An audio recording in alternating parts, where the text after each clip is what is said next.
Hello, everybody. Welcome back to Capital Ideas, where we celebrate the ideas that enrich our lives and the capital markets that turn those ideas into reality. I'm Nick Morgan, co-host of Capital Ideas and the co-founder of ICANN Investor Choice Advocates Network. I'm Mark Elenowitz, newly minted senior legal counsel, legal director, and policy counsel. And I'm Daryl Albright, co-host of Capital Ideas and proud board member of ICANN.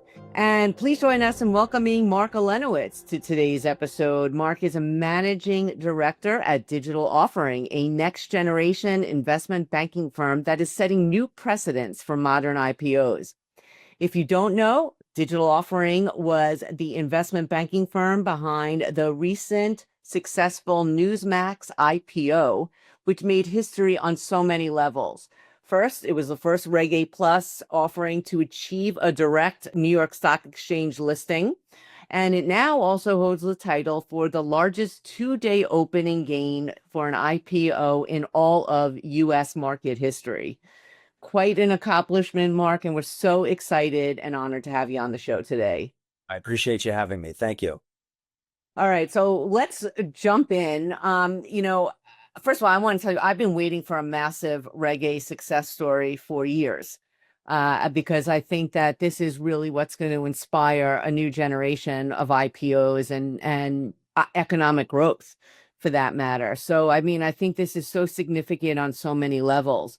So maybe you could start discussing a little bit some of the challenges that a lot of companies have that are issuers trying to do a Reg A plus, why it's been so difficult for them in the past to raise capital, and really why has Newsmax been able to accomplish and succeed where so many others have failed?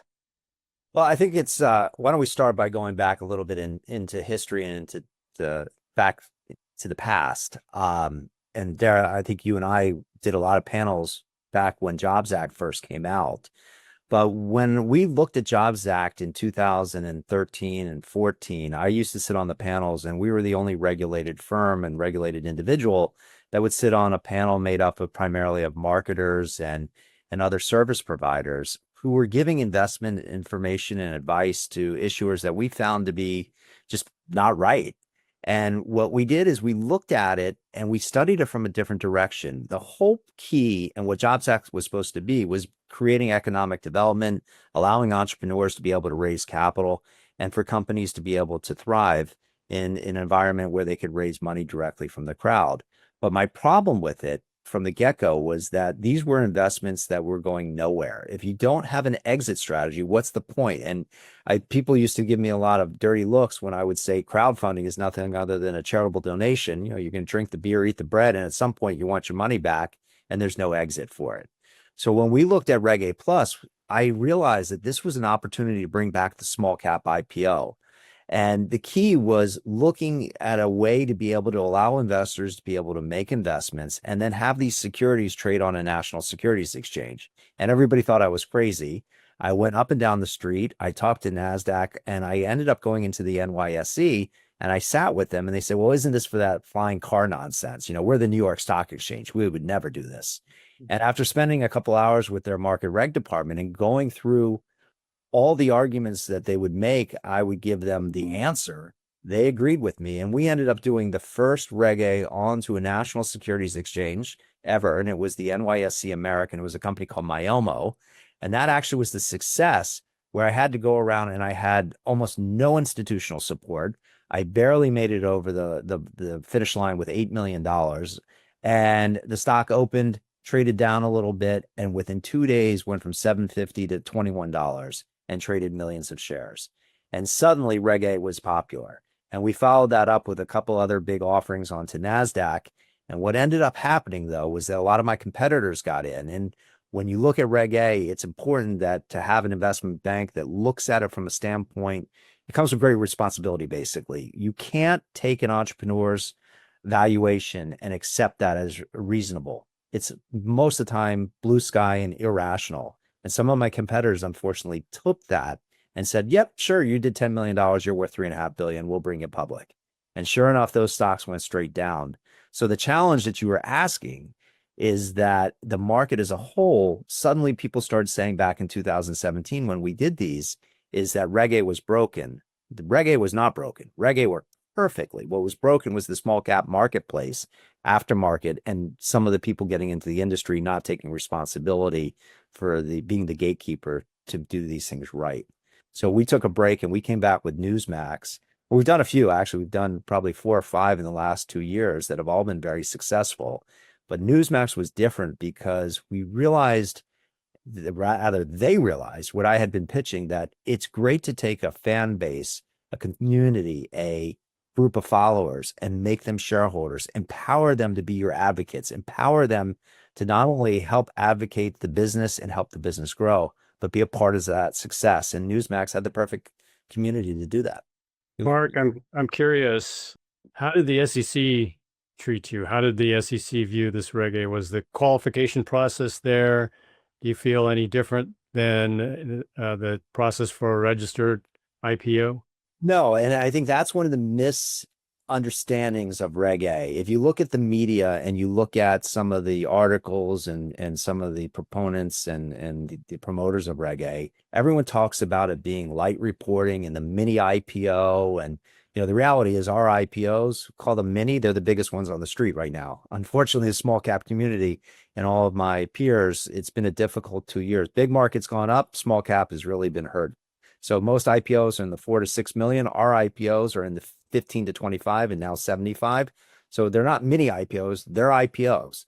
So our methodology is we make it look, act, and feel like a traditional firm commitment underwriting. And what's most important is we settle it to broker and through DTC like a firm commitment underwriting.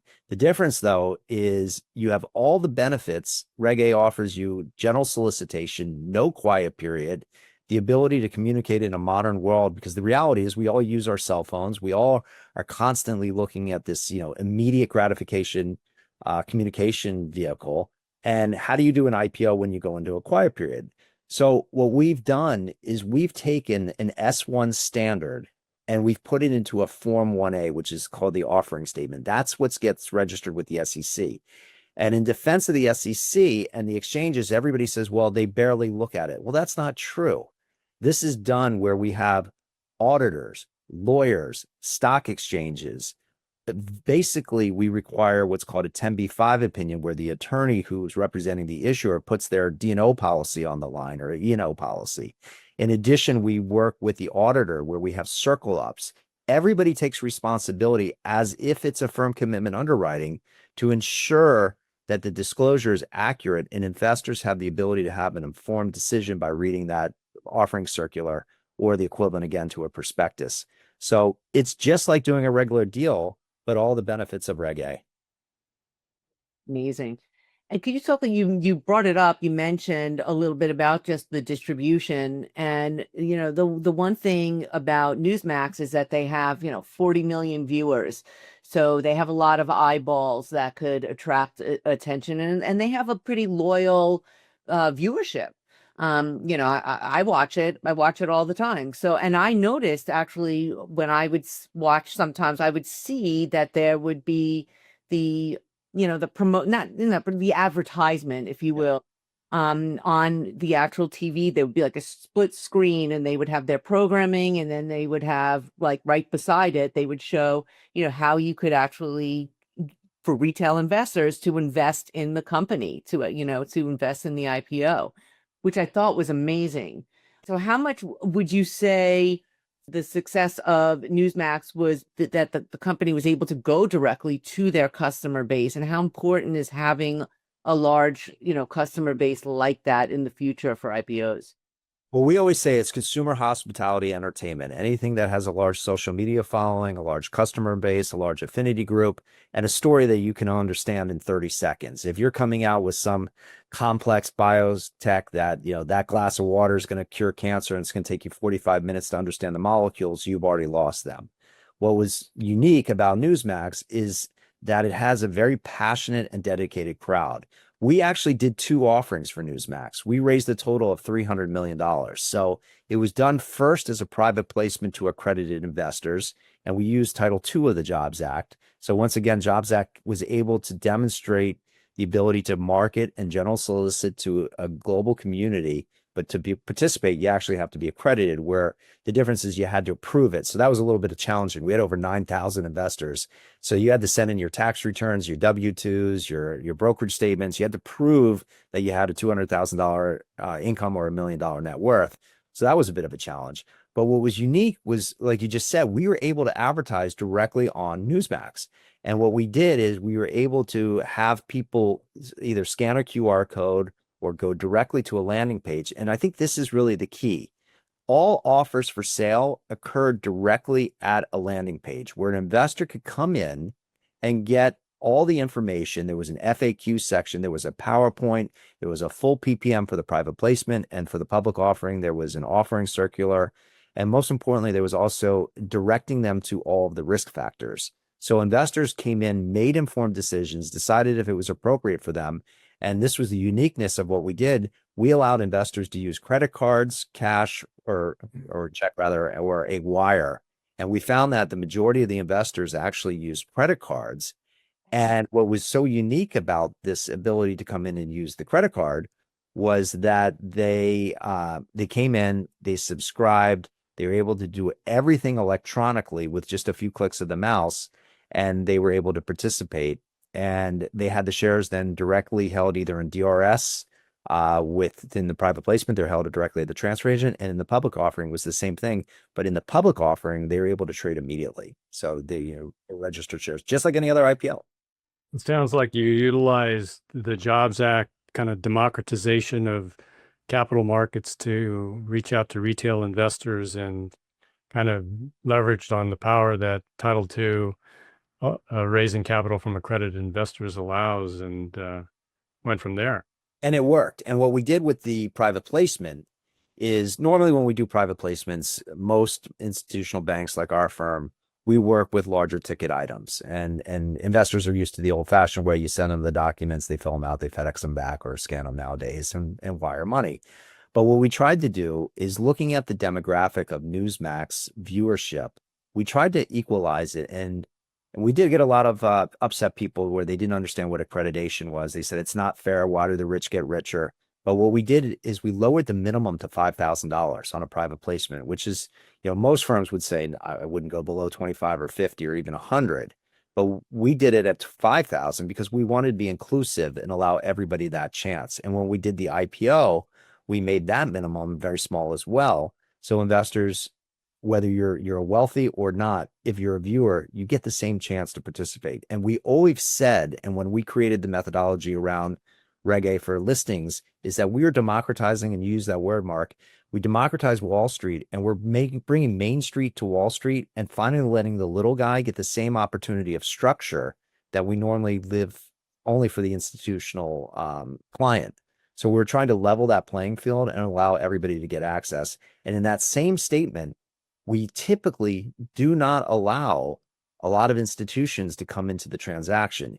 If they're a fundamental institution and buying it based upon comps and peers and buying it for the long term, and we have a relationship with them, we would allow it. But there are a lot of hedge funds and flippers and DVP players, as we like to call them, or the stock whores, or whatever term you want to use. We didn't let those guys come in, because all they do is damage companies and make a profit and leave the little guy hurt. Yeah. And we saw it with Newsmax. It traded, it shouldn't have done what it did. It was irrational exuberance. It was an army of passionate buyers in the aftermarket. It became a meme stock. That's not healthy for anyone. But in the end, it allowed the company to become noticed, not only on Wall Street, but the rest of the world. And we've seen their viewership go up since then. And look, one thing that I think is also so fascinating about this story is that the company had the guts and the grit to go public, probably the worst time for the markets ever, right? And I mean, it was where most high profile IPOs and big, the Goldmans and the JP Morgan are pulling their deals. And, here's a company that was basically able to go out there and say, no, we're going to bring it. you know. Chris Ruddy is one hell of a CEO. He built this company over the last 24 years. He has gone against the grain the entire time that he's built it.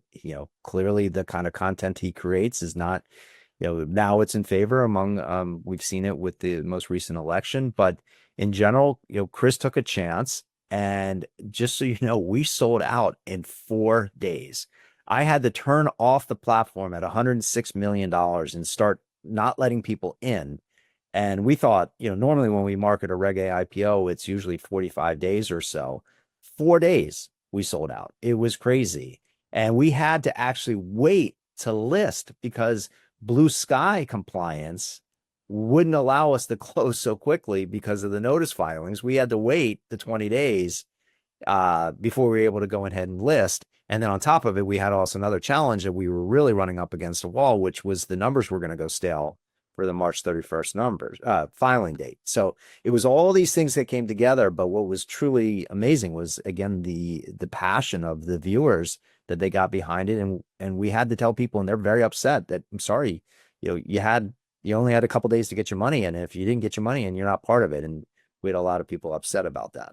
Well, I figured it was massively oversubscribed just based on the aftermarket. Could you give some insight into how oversubscribed it was, or is that not so? Well, no, I just said it. I mean, we turned it off at 106 million. So, okay. So we allocated it was, the constraint of Reg A is at 75 million. That's why we did the 225 million on the private, because ultimately we were looking to raise about 300 million, which is what we did.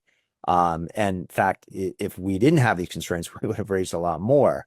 But ultimately, the law is the law, and we were able to just get to that number. And that was what the company needed in order to continue to execute their plan over the next few years.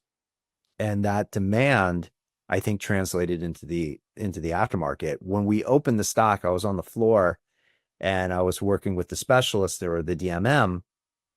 And we were looking at the order book and getting price discovery.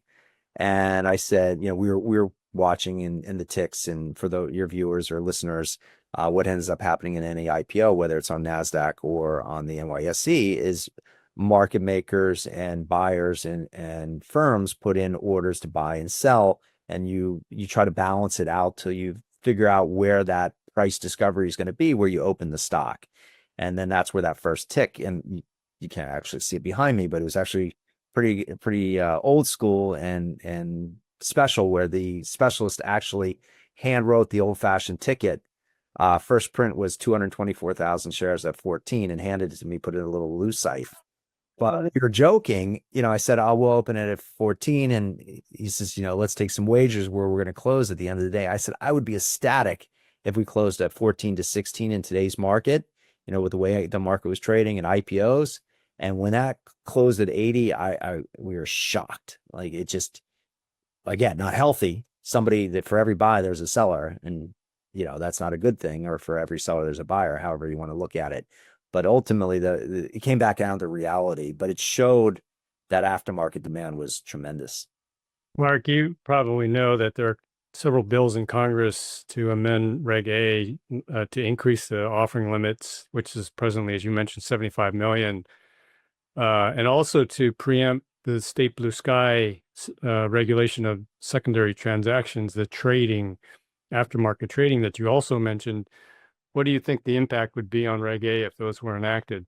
Well, the reality is, for Reg A as a whole, companies that are raising money over a 12-month period, and we have two other transactions that we're going to be starting on that will be one's in the 50 million range, one's in the 75. The reality is most companies don't raise 50 to 75 million. So going to 150, I don't think is going to be really that beneficial. Newsmax is an outlier, but what Newsmax has opened the door is there are a lot of other companies that were considering SPACs or IPOs or other, paths to come public are now calling us and looking at Reg A as a viable option. And they're realizing, and I think one thing to stress is, in the small cap community, deals are getting done with structure. And what I mean by structure is that they come with warrants, where the institutions basically, deals have gone from being what's known as issuer price deals to investor price deals.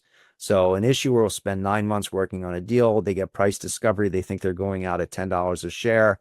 for 25 million, and the deal ends up pricing at $4 a share for $4 million. And these companies need to raise more money. There's a warrant attached to it that has a down round protection. So the institution knows the company's going to need more money. It becomes an exploding warrant. Everybody gets hurt.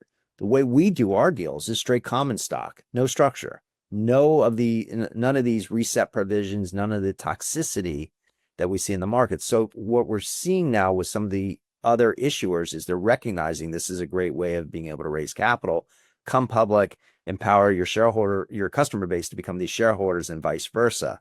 So to go to 150, sure, certain companies would probably benefit, but the reality is I'd be surprised if anybody gets it done. In terms of secondary trading, for us, it's not a problem because they're on a national securities exchange. There is no blue sky issue. Where blue sky comes into play is the Reg A's that are being done by placement agents or companies directly, where investors have been purchasing these, quote, free trading registered shares, but there's no market. So the problem is, where, even if we had blue sky capability, where would they trade? There's a few ATSs out there, but they're by appointment only. It's not a true marketplace. And I think, and some of these issuers are not going to like what I'm about to say right now, but we say no more often than we ever say yes. I said at the top of the call, I said, it's important that brokers act in the best interest of being the mature person at the table, meaning valuation analysis is more of an art than a science. And we say no, and broker dealers and service providers and attorneys and everybody in the capital stack, service provider arena, need to say to these issuers, you're not worth $3 billion. Because if they come out at these evaluations that they're raising money as Reg A, and this is the flaw of Reg A, because there's no gatekeeper telling these no. And if you as an individual are buying $500, you're not really thinking about, did I just pay way too much for this? So if there was a secondary market that opened for these companies, I think the stocks would just collapse. And I don't think the issuers really want their stock to trade, because they're doing these step up valuations just because. And I've talked to one issuer. I said, how did you get from, whatever you started at, a couple $100,000, and as you grew and grew, and now you're multi-billion-dollar valuations and they're raising money? And he said, it just sounded like a good number. That's dangerous. So I'm not so sure that we should have secondary trading. And What's interesting, you bring up a good point too, because I would think now with the success of the Newsmax IPO and some of the others that you've done, where you're really kind of proving out the modern small cap IPO, we might even be able to bring back the old school research and analysts back into the space. Yeah, I think to me, and we used to have the true research analysts, and we lost them. We have now paid or sponsored research, which I actually think is pretty important. I don't use them specifically because they give a buy report. I think they're ideal because they summarize the opportunity in an easy to read document where investors can come in and actually understand the pros, the cons of the business, and have it written in a professional manner. So I'd love to see that come back. The problem that we see, though, is the reality with my competitors that do have research is, research and banking are supposed to be separate. Bankers are still out there and they can't promise research, but they're trying to get the research analysts to cover it in order to earn the banking business. So I still think there's some conflicts that are there possibly that aren't going to be cured anytime soon. So I'd love to see, in general, the small cap community come back, because we actually have a bigger problem that no one's paying attention to, which is NASDAQ has changed the listing rules, which I think is a good thing, because if you don't have $750,000 in income, you need to raise probably close to 18 million in order to maintain a listing, which is fine for what we do, but for some of these companies that probably shouldn't be public. But it's really the reverse split rule and what's happening there, where toxic financings are driving prices down artificially. These companies get delisted to the OTC markets and they can't raise any money. And now they're stuck in this no man's land where nobody will invest because they can't deposit the stock. Our firm, at Digital Offering, we've created this new methodology that we're using Reg A for, and we're in the market right now on 3 transactions where we do a class of preferred stock. We disconnect from the common, we base it upon the fundamentals, and we use Reg A to market and raise money that ultimately converts back into common stock at a future date. So it doesn't have the toxicity. The company can raise a lot of capital. You don't fall into the 20% rule, and they're able to get the capital they need without having their stocks get smashed because of some toxic financing structure. Fascinating. I also thought it was interesting too what you guys did. You just mentioned before that you were able to go out with really to the masses. Like, I mean, this was really, you truly did reach the masses, and you capped it. So you wanted, you kept low minimums, and you were really able to engage, the power of the crowd. And what I think is really interesting about that is I don't think issuers really realize the importance of what I call diversified investor bases and cap tables. I mean, they think, oh, I don't want to deal with all these small little retail investors, and they think that that's, is some way, problematic. But the truth is, what we're seeing now is that it's so, and I think even these markets are proving it, the importance I would even say the necessity in having these really vast and diverse investor bases, because look what happens. You have an S&P 500 where mostly 80% owned by only three different firms and, three big institutions. And now here and look, all those stocks in the market are down when the market is down. But here you're seeing these stocks that have these big, I call them investomer, because investors / consumers, but you're seeing these big investomer stocks that are up even in the recent weeks. Yeah, and you're not having any control and domination from one or two institutions. And if somebody has a margin call or a situation completely outside of the issuer, and they have to deal with their own constraints within the firm, and they have to liquidate a position, it could have a material effect on that stock price. We saw it during COVID. We saw the power of the crowd. We saw what happened. They took it to some extremes going after these hedge funds. But what we've also found, and I got licensed in 1990. I think, Dara, you were probably around the same time too. Back in those days, we were stockbrokers, and we would dial for dollars from 8 a.m. to 8 p.m. and you talk to your customer, and you would charge them a ticket charge and a commission. And nowadays, nobody wants a phone call during dinner. They want to make their own investment decisions. They do their own research. I'm out and about, and I'm listening to people on the train talking, and they're like market experts, and they spend all their time researching, and they know more about certain things than I would even begin to think about knowing. And they make their own investment decisions. People think there's free trading when they go to Robinhood or some of these others, not quite understanding nothing's free, but you can trade with Schwab or E-Trade or Fidelity and not have to talk to a broker and make your own decision. And that's what we found. And that's what happened with Newsmax. These investors made their own decisions. We didn't solicit them. We didn't provide investment advice. In fact, if they ever asked us for investment advice, our answer was no. You need to make your own decisions, talk to your own financial advisor, and determine if this is right for you. And most people appreciated that. And we had some very sophisticated people that came in, and mom and pops that, all they do is study the market. They watch CNBC all day long, and they know a lot, and they make informed decisions that are appropriate for them. And it was actually 7:30 time frame when you were cold calling, and they would all hang up on you because they wanted to watch Wheel of Fortune. Yeah, the funny thing on Newsmax, though, somehow some of my phone number got out there, and I would have people call me at 5 o'clock in the morning on a Saturday morning. For 9 months, basically, our entire firm, everybody was at their computers all weekend long, working, going through all those documents for those 9,000 investors, and they would love to talk, and they would love to talk about politics and the views, and it was really actually great to see. America, all sides, pros and cons. There's people that have different views on politics, and we got to hear it all.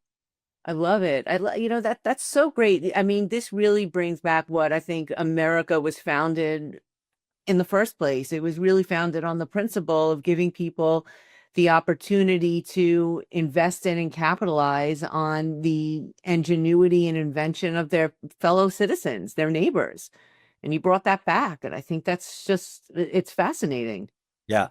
And I think We as a firm, we have to be extremely careful now. We are being extremely careful about our next few deals, because sometimes people they think that, the banker that was involved are the ones that created, this great return, when its reality is the issuer.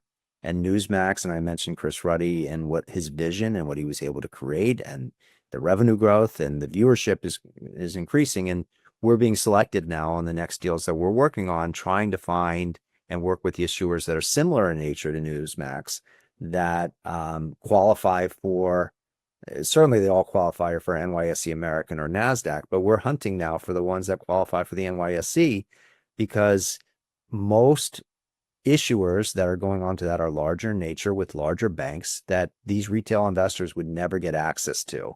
So if we can keep finding these good quality companies that investors want to have the opportunity to buy, we're going to keep making it so retail gets a chance before the institutions. And I can tell you that first day, every institution I worked with over the last several years all called me asking for an allocation on the next deal, and all wanting to do, a follow-on offering. So it was nice to see. That's great.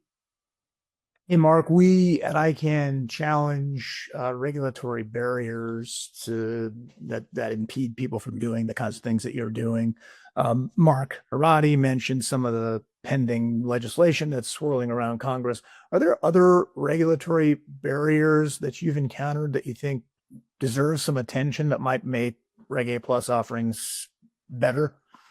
Yeah, I think so FINRA has actually made some changes in a positive. So Reg A, even though it's an exempt security, which means in theory it's a private placement rather than a registered public offering, falls under a certain area of FINRA where it goes through a compensation review. And we, like any other IPO, go and file with FINRA, and they look and say, you're making too much money and you need to reduce this, or, these are too many fees. I think one of the things that, and it didn't really happen, actually take it back. It does happen with us when we work with certain service providers. Many of the service providers that are in the Reg A space also are broker dealers or have an affiliated broker dealer with them. So what happens is, if they're being compensated for creating digital ads or doing media buys, that compensation comes in line with and gets lumped together with the compensation for the underwriting and for the investment banking side of things. And then FINRA says it's too much. I think that some of the regulatory changes we need to see is that those are bifurcated out, where deal expenses in that circumstance, because the reality of Reg A is you need to reach an audience. How do you reach retail? You provide ads and other types of content that will drive them to that landing page to, again, make that informed decision. So I think we need to see changes there. I think the SEC is doing a great job there in terms of the reviews that we've had. They're fair and balanced questions. They're typically, like most S1 registrations, it centers around financial disclosure and things of that nature, which is something that, all bankers are used to. And I'd like to see that continue.